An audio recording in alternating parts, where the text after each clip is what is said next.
तो मोदी जी ने ऐलान किया है कि 1 साल तक सोना मत खरीदिए।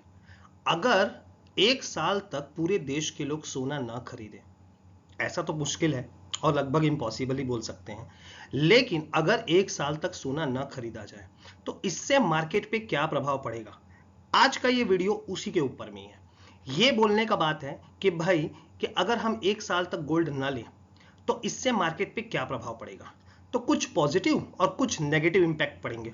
तो चलिए देखते हैं कि पहला, अगर भारत के लोग सोना ना खरीदे तो इससे बेनिफिट क्या होगा और नेगेटिव इंपैक्ट क्या होंगे। ठीक है, तो सबसे पहले देखते हैं। सबसे पहले हम लोग देखते हैं कि भारत जो है वो दुनिया का सबसे बड़ा गोल्ड बायर है। मतलब भारत में सोने की डिमांड इतनी ज्यादा है, लोग शादियां, त्योहार, इन सभी में क्या खरीदते हैं, आपका गोल्ड खरीदते हैं, जिसके लिए भारत को विदेशों से भी बहुत ज्यादा सोना मंगाना पड़ता है। अलग अलग देशों से सोना मंगाते हैं, जैसे चाइना से, ऑस्ट्रेलिया से, बहुत सारे देशों से भारत गोल्ड मंगाता है। फिर यहाँ पर उस गोल्ड को कटिंग, पॉलिश और उसके बाद में ज्वेलरीज बनाई जाती हैं। अगर डिमांड अचानक गिर गई, अगर लोगों ने सोना नहीं खरीदा तो क्या होगा, भारत में गोल्ड की कीमत गिर जाएगी। मतलब जो गोल्ड अभी 1 तोला 10 ग्राम जो है लगभग 1.5 लाख तक पहुंच गया है, उससे गोल्ड की कीमत नीचे गिरेगी। ग्लोबल मार्केट पर भी थोड़ा असर दिखेगा, क्योंकि भारत बहुत बड़ा इंपोर्टर है। तो भाई दुनिया से जिनसे मंगा रहे हैं उनको भी नुकसान होगा, और भारत में लेकिन गोल्ड की कीमत क्या होगी, गिरेगी। तो जिन लोगों ने गोल्ड में इन्वेस्टमेंट किया है उन्हें थोड़ा नुकसान होगा, लेकिन जो लोग चाहते हैं कि गोल्ड की कीमत नीचे हो उनके लिए फायदा होगा। तो भारत में गोल्ड की कीमत कम हो सकती है, सोने की कीमत गिरेगी। ठीक है, ग्लोबल मार्केट पर भी थोड़ा असर पड़ने वाला है। ठीक है, तो इसमें जो गोल्ड इंपोर्टर कंट्रीज हैं उन लोगों का नुकसान होगा। दूसरा चीज क्या है, अब ध्यान से देखें। दूसरा चीज ये है इंपोर्ट बिल और इकोनॉमी। भारत ज्यादातर सोना बाहर से इंपोर्ट करता है, डिमांड कम होगी तो इंपोर्ट कम होगा। फॉरेन एक्सचेंज, डॉलर की बचत होगी। मतलब भारत के पास में जो डॉलर पैसा रखा हुआ है वो भारत कच्चे तेल को खरीदने के लिए यूज कर सकता है। क्या है, भारत के पास में डॉलर पड़ा हुआ है, तो दुनिया में दूसरी देश, जैसे भारत मान के चलिए, दूसरे देशों के साथ क्या लेता है, कच्चा तेल। तो अभी क्या हो रहा है कि गोल्ड में पैसा ज्यादा लग रहा है, तो अभी कच्चा तेल हम ज्यादा खरीद पाएंगे। समझ में आया, इसीलिए भारत सरकार ये चाहती है कि गोल्ड आप कम खरीदें, और जो है ना पेट्रोल जो है उसके लिए कच्चा तेल हम लोग क्या कर सकें, खरीद सकें।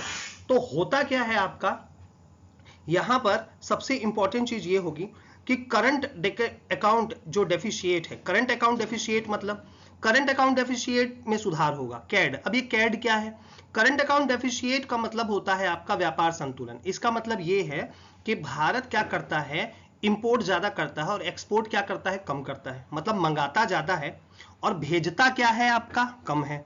तो इससे क्या होगा कि भारत का करंट अकाउंट डेफिशिएट क्या होगा, सुधार होगा।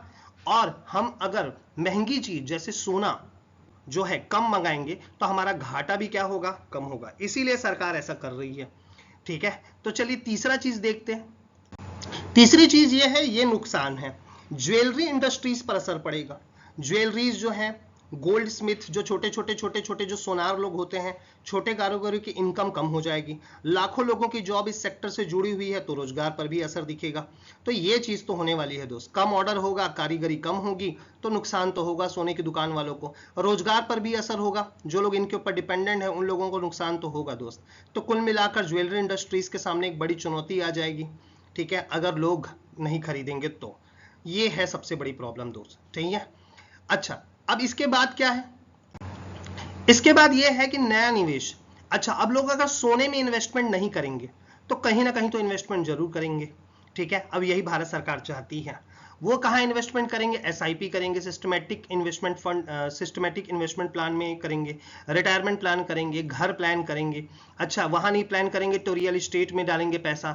ठीक है, और इसके अलावा क्या है, mutual fund, stocks, real estate, इसके अलावा आपका वो कुछ ना कुछ शेयर खरीदेंगे।